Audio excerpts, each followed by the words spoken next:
자, 오늘 본문 말씀 27절을 보시면 바울이 빌립보 성도들을 향하여서 이렇게 권면합니다. 오직 너희는 그리스도의 복음에 합당하게 생활하라. 합당하게.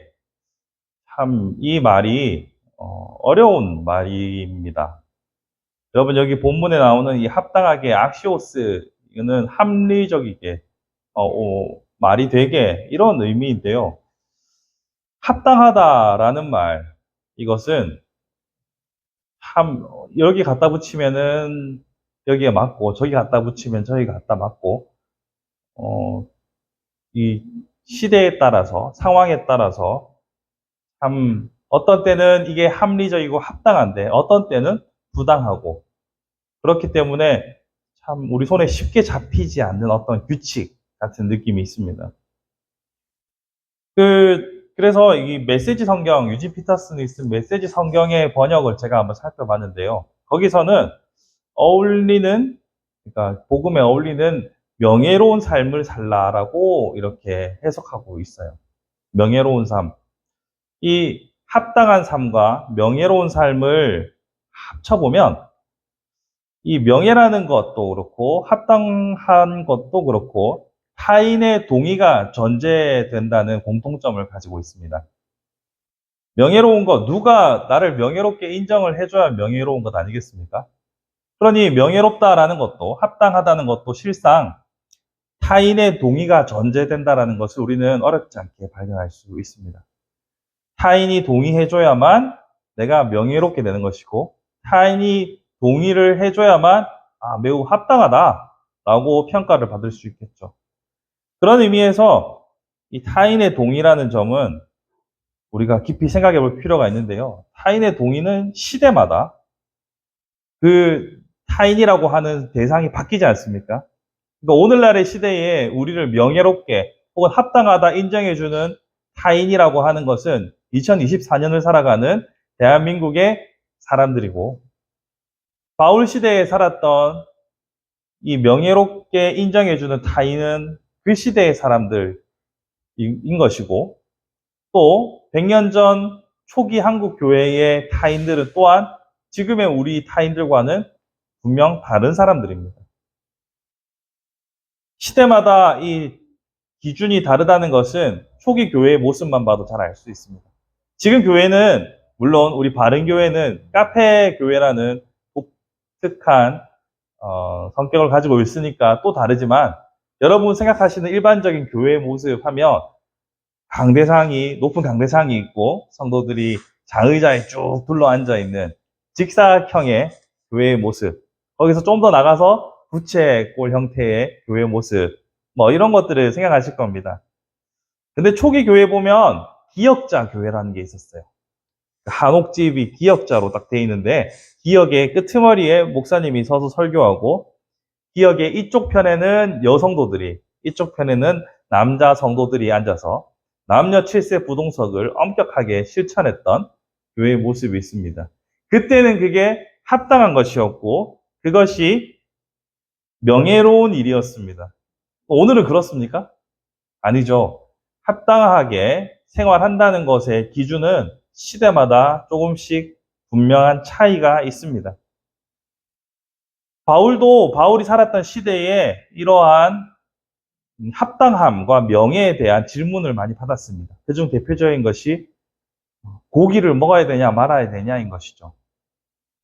신에게 제물로 쓰여졌다라고 여겨지는 그 제사에 쓰인 것으로 추정되는 고기이기 때문에 육식을 해도 좋으냐 안 되느냐 이 문제로 논쟁이 있었고 바울은 자유롭게 그러나 나는 명예롭게 다른 이들의 유익을 위해서 절제한다라고 이렇게 표현하기도 했습니다. 이런 의미에서 우리는 기본적인 성경의 맥락을 이해할 필요가 있습니다. 그것은 총론은 불변하지만 강론은 시대마다 다를 수 있다라는 겁니다. 총론은 불변하다. 분명 성경에서 하나님의 말씀은 주께서 오시는 그날까지 1.1획도 변함이 없을 거다라고 분명히 말씀하셨습니다. 하지만 방금 말씀드린 것처럼 강론은 시대마다 다를 수가 있죠. 자, 이런 총론과 강론의 차이, 이 사이에서 어떻게 우리가 선택하고 어떻게 답을 구해야 할 것인가는 참 어려운 문제입니다. 총론은 무엇이냐라고 생각해 보면 예수께서 가르쳐 주셨고 구약에서도 지속적으로 말하고 있는 하나님 사랑, 이웃 사랑을 말할 수 있겠죠. 아울러서 오늘 본문 말씀을 보시면 본문에서 하나님의 사랑으로 하나님의 사랑 안에서 신앙을 위하여 협력하는 것을 말하고 있죠. 그러니까 하나님 사랑, 이웃 사랑이 협력이라는 이름으로 나타나는 것, 이런 것을 총론이라고 볼 수 있습니다. 더 나아가서 바울이 고난을 받을 수도 있다라고 말하죠. 29절에 보시면 그리스도를 위하여 너희에게 은혜를 주신 것은 다만 그를 믿을 뿐 아니라 또한 그를 위하여 고난도 받게 하려 하심이라. 그러니 고난을 받을 수도 있다라는 것, 이 또한도 총론의 영역에 들어간다고 볼 수 있습니다. 그러면 강론은 무엇을 삼을 수 있을까요? 강론은 여기서 바울을 대하는 태도나 바울과 어떻게 협력할 것인가. 우리 앞에 빌립보서 앞에서 보시면 바울이 갇힌 것을 기회로 삼아서 복음을 전하는 이들이 있었지 않습니까? 그들과 어떻게 평화롭게 갈등 없이 계속해서 복음의 일을 할 것인가. 이런 문제들은 강론의 영역에 들어갈 수밖에 없습니다. 그렇기 때문에 이 강론에 대해서 우리가 생각해 볼 때 각 시대별로 평가가 이루어진다라고 하면 각 시대와 타협을 이루어야 합니다. 이것은 어렵게 말한 것이고 다른 말로 하면 그 시대의 교회가 그 시대의 답을 찾아내야 합니다.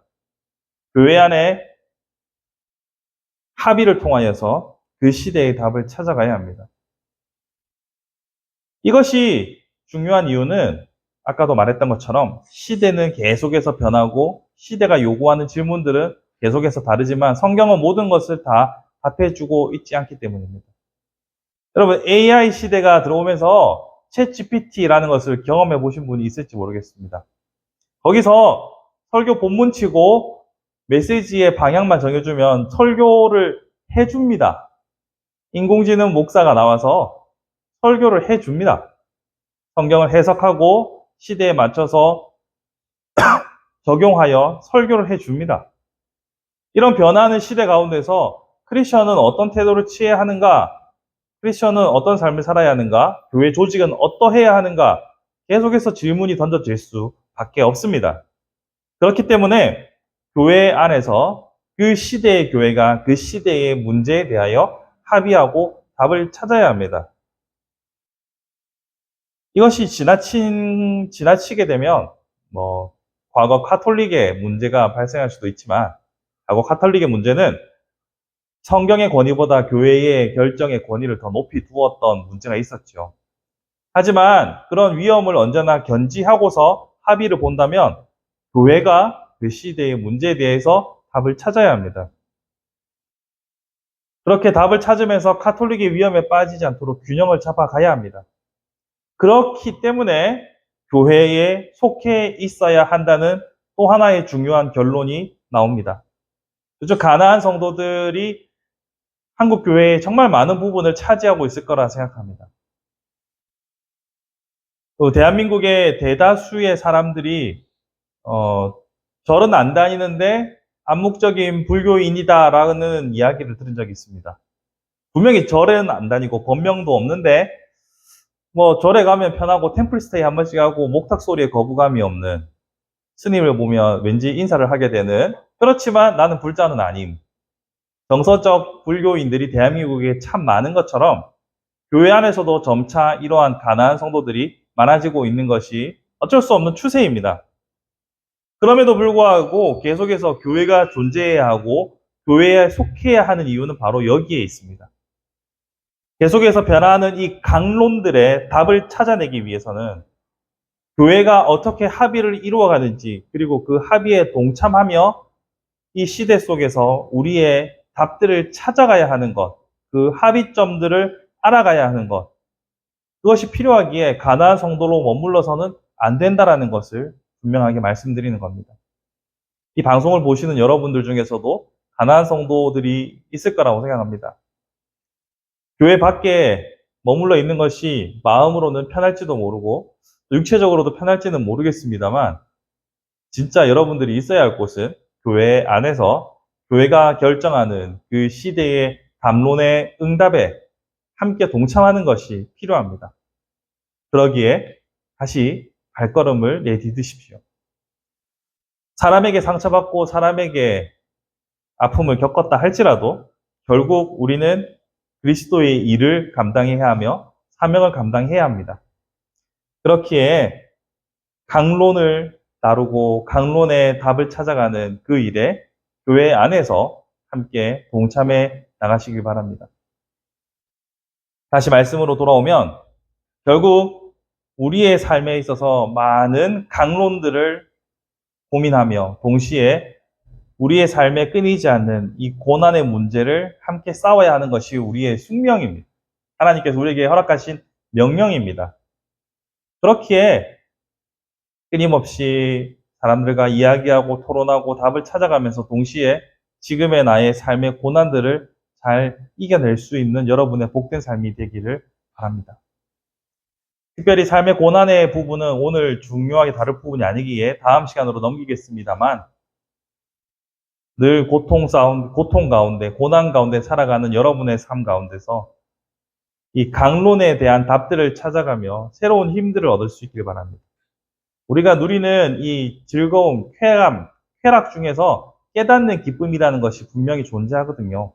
말씀 안에서 깨닫는 기쁨으로 새 힘을 얻을 수 있는, 그리고 그 말씀을 준행하는 능력을 얻을 수 있는 저와 여러분의 복된 삶이 되기를 예수님의 이름으로 축원합니다.